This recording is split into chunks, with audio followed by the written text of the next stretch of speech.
ബൈബിളിലെ ആദ്യ പുസ്തകമായ ഉൽപ്പത്തി പുസ്തകം ആരംഭിക്കുന്നത് ആദിയിൽ ദൈവം എന്ന് പറഞ്ഞാണ്. In the beginning God. നമുക്കെല്ലാ സമയത്തും ഉണ്ടാകേണ്ട ഒരു ബോധ്യം, എല്ലാത്തിൻ്റെയും ആരംഭം ദൈവത്തിൽ നിന്ന് തന്നെയാകണം.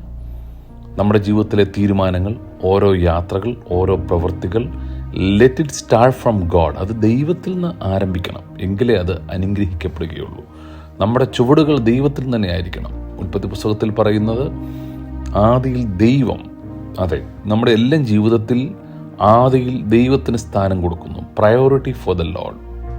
ഒരു മാസത്തിൻ്റെ ആരംഭം അത് ദൈവത്തിൽ ആരംഭിക്കുന്നു. വർഷത്തിൻ്റെ ആരംഭം ദൈവത്തിൽ ആരംഭിക്കുന്നു. ആഴ്ചകളിലെ ആരംഭവും ദൈവത്തിൽ.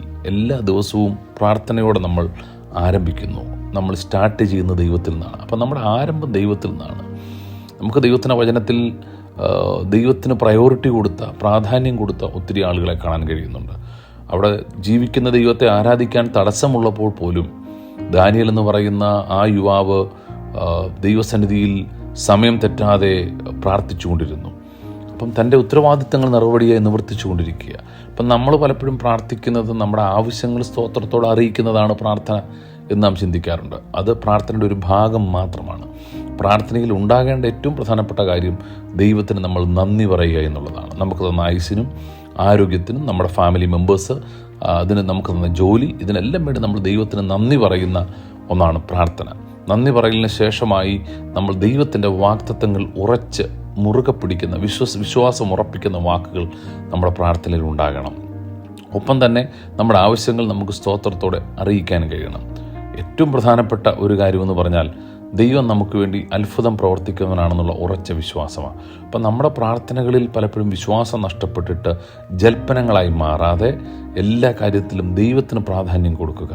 ദൈവത്തിൽ നാം പിടിച്ചു വാങ്ങിക്കുകയല്ല, മറിച്ച് ദൈവത്തിന് ഹിതകരമായുള്ളത് ദൈവം നമുക്ക് നൽകിത്തരും. പ്രാർത്ഥനയിൽ ഏറ്റവും പ്രധാനപ്പെട്ട ഭാഗം നമ്മുടെ അപേക്ഷകൾ അറിയിക്കുന്നതിനേക്കാളും വലുത് നാം ദൈവത്തിൽ നിന്ന് കേൾക്കാനായി അല്പസമയം ശ്രദ്ധിക്കുന്നു എന്നുള്ളതാണ്. ദൈവവചനത്തിൽ നിന്ന് ദൈവം നമ്മോട് സംസാരിക്കുന്നത് കേൾക്കാൻ നമ്മുടെ കാതുകൾ കൂർപ്പിക്കണം. പല ആളുകൾക്കും ജൽപ്പനം ചൊല്ലി തീർത്ത് പോവുക എന്നുള്ളതിനപ്പുറത്തേക്ക് അവർ ചിന്തിക്കുന്നില്ല. എന്നാൽ ദൈവം എന്നോടെന്താ സംസാരിക്കുന്നത് എന്ന് ഒന്ന് കേൾക്കാൻ നാം സമയം മാറ്റിവെച്ചാൽ നമ്മുടെ പ്രാർത്ഥനകൾ കൂടുതൽ ഫലവത്തായി മാറും. അപ്പം എവറിത്തിങ് സ്റ്റാർട്ട് ഫ്രം ഗോഡ്. ദൈവത്തിൽ നിന്നെല്ലാം ആരംഭിക്കണം.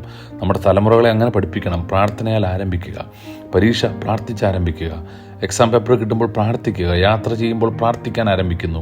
ഉടനീളം ദൈവ സാന്നിധ്യം നമ്മൾ അനുഭവിക്കുന്നവരായി മാറാൻ നമ്മുടെ കുഞ്ഞുങ്ങളെ നമ്മൾ പഠിപ്പിക്കണം. മാതാപിതാക്കൾ അത് ചെയ്യണം.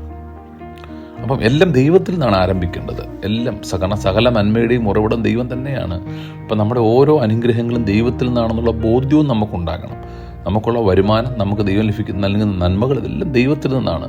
അപ്പം അതുകൊണ്ട് തന്നെ എല്ലാ മഹത്വവും നമ്മൾ ദൈവത്തിന് കൊടുക്കണം. ഞാൻ നേടിയെന്നും എൻ്റെ കഴിവുകൊണ്ട് നേടിയെന്നും ഒക്കെ പറഞ്ഞ് നെബൂഖദ്നേസറിനെ പോലെ നാം നിഗളിച്ചു പോകരുത്. മറിച്ച് എല്ലാം ദൈവത്തിൻ്റെ ദാനമാണെന്നൊരു ബോധ്യമാണ് നമ്മുടെ ഉള്ളിൽ ഉണ്ടാകേണ്ടത്. കർത്താവാണ് സകല നന്മയുടെയും ഉറവിടം. അവനാണ് എനിക്ക് അനുഗ്രഹങ്ങൾ നൽകുന്നത്, നന്മകൾ നൽകുന്നത്.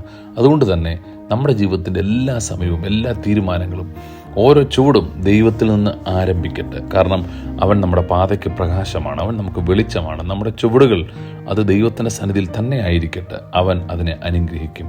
നമ്മുടെ ചുവടുകളെ അനുഗ്രഹിക്കാൻ കഴിയുന്നൊരു ദൈവമുള്ളതുകൊണ്ട് ആദിയിൽ ദൈവത്തിന് പ്രാധാന്യം കൊടുക്കാം. ജീവിതത്തിൻ്റെ ആദ്യം തന്നെ ദൈവത്തിന് പ്രയോറിറ്റി കൊടുക്കാം. ദൈവം നിങ്ങളുടെ കൂടെയുണ്ട്. അവൻ നിങ്ങളെ അനുഗ്രഹിക്കും. ധൈര്യത്തോടെ മുൻപോട്ട് പോവുക. God bless you.